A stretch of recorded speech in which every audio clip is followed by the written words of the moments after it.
Hello Paris lovers, this is my channel Paris Therapy. My name is Argent. Here is one of the most expensive streets in the world. Before giving you the name of that, let's explore that together.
It is Avenue Montaigne.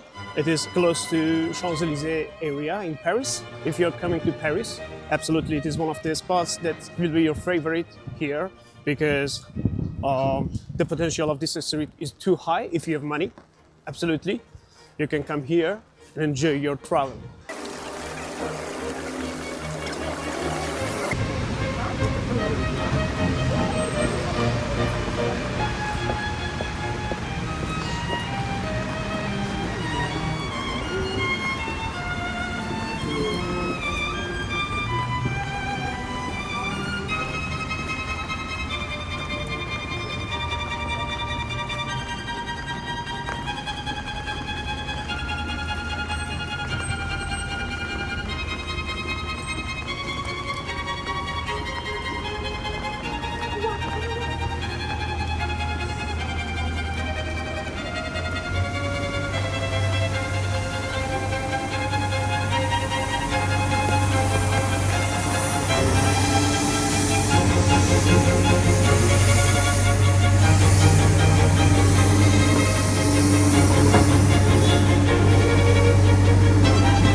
Let me tell you why here is the most expensive street, because of many high-end fashion brand and also the most expensive brand that you can find in the world. Honestly, here it is home of some of the biggest luxuries brand. Every year, many people come to this city for this street. Absolutely, it is not one of the most beautiful streets in the world because we have lots of beautiful streets in Paris, but here is iconic because of combining new and old Paris together.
Okay, thanks for watching this video until the end. And if you like this video, please just subscribe and hope you like this channel. I will provide more videos from the Paris in the future. And just leave your comment under this post. I will reply you and answer your questions if you have. Thank you.